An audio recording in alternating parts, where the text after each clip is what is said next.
Guys,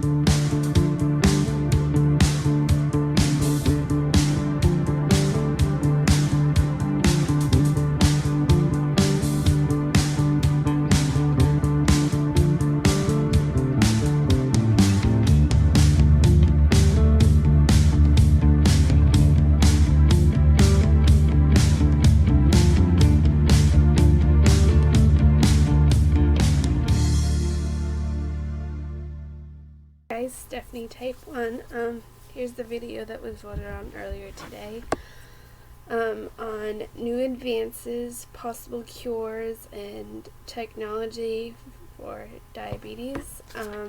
Before we start, I have a fellow diabetic who's been on the T-Slim for 2 weeks, who asked a question about how we get to find out the history of our boluses towards carbs and stuff. So basically what you'll do, this may be hard to see because of the glare and such, but you'll go to options, then you'll go to my pump, and then you'll go to, hang on, I just did it. No, it's not options. You'll go to options, then you'll scroll down to history. Then you'll go to bolus, and then you'll go to whatever day you want. So I'll go to today. And then I was looking at it, I was kind of confused, and then I looked at it more. Basically, if you've done a standard bolus for just your blood sugar, the little B will have standard complete or standard next to it, like these two right here. I don't know if you can see that. That might be really a lot of glare. But anyways, if you've bolused for food and a blood sugar, it'll say food/BG. And then next to it, it'll tell you the time, the amount that you bolused for your carb, and the amount of bolus that for your blood sugar. So basically, this one earlier today, I bolused for 80 grams of carbs. My blood sugar was 343, which was a little high because I under bolused for a high carb meal. So I don't know if you can see that. Maybe if I bring up the brightness on my screen. Maybe not. I'm going to try to work on getting my camera so that you guys can see what I'm doing and the numbers and such on my pump. Alright, so new technologies that I've heard of. If you could ask my diabetes educator and my doctor and stuff, but you can't because of confidentiality and HIPAA laws and whatnot, they would tell you that I do my homework when it comes to any new advance, anything that I want for myself and such. So, the new technologies that I've heard of are from Google, the blood glucose monitoring contacts. Now, these contacts, if you haven't heard of them, you basically put it in your eye, and there's a sensor in it, and you put it in your eye, and it picks up the blood sugars from your tears. Not sure if that would be accurate, since your blood holds more blood glucose than your tears, but maybe they have more information than I do on this.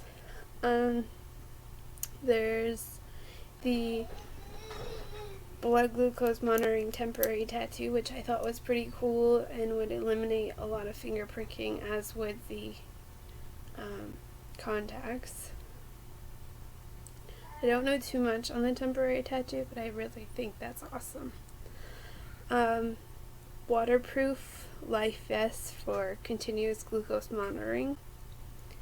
which is amazing for type 1 parents and type 1s ourselves, because we worry about our technology getting fried by water, sweat, whatnot. The life vest would obviously be for swimming, which may make it a lot easier for those that like to enjoy outdoor activities.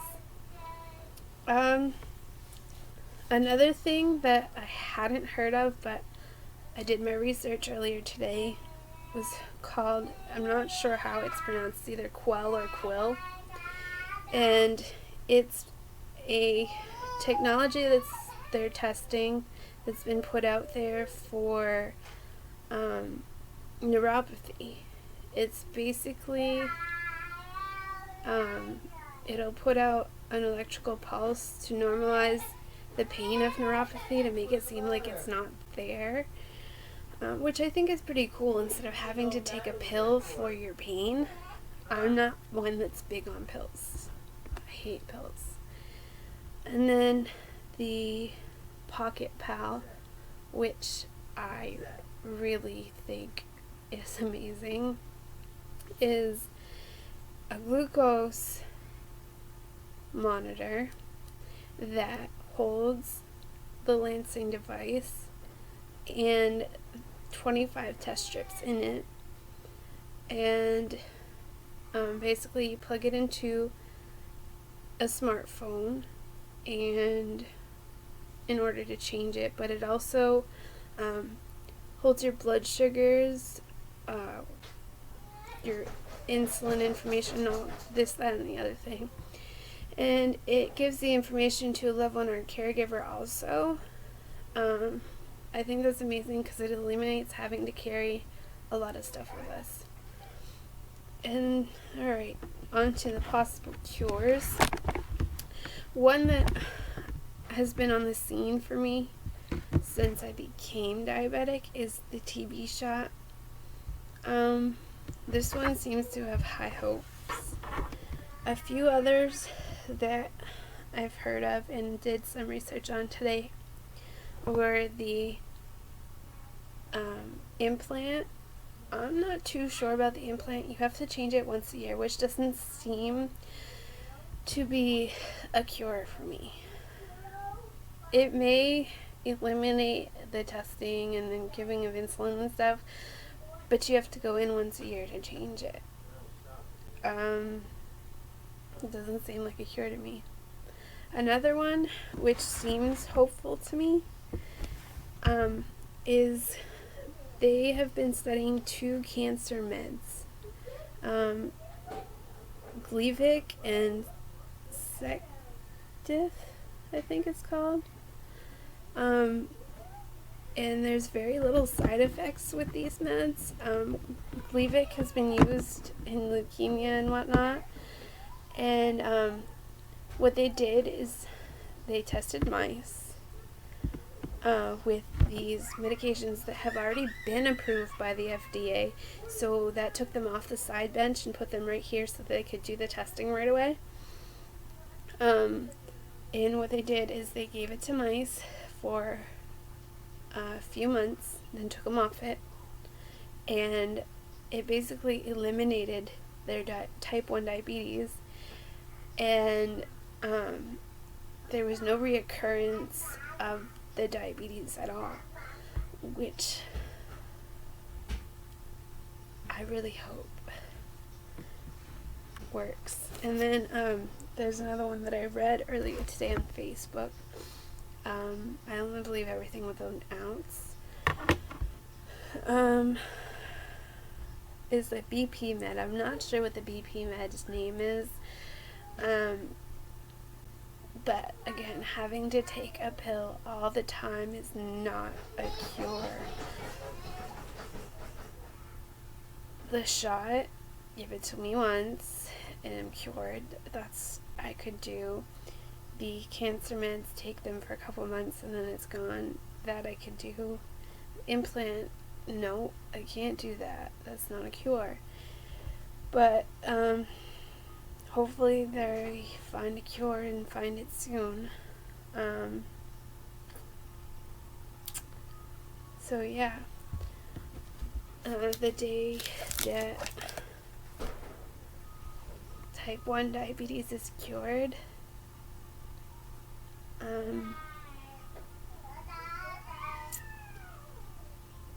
don't know what I would do. Obviously, I'm gonna be joyful and I'm gonna cry.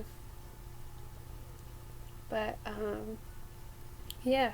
So, comment to me if you guys would like to be in my next video. I'm thinking about doing a video on what we would do the day that we are cured. So inbox me a video of what you would do if you were cured. And that's the video that we'll work on. Subscribe to this channel if you haven't already subscribed. Like this video if you liked it. Follow me on Facebook, Twitter, Patients Like Me, 2 Diabetes, Pinterest, Instagram, Snapchat. And that's about it. Have a good night, guys.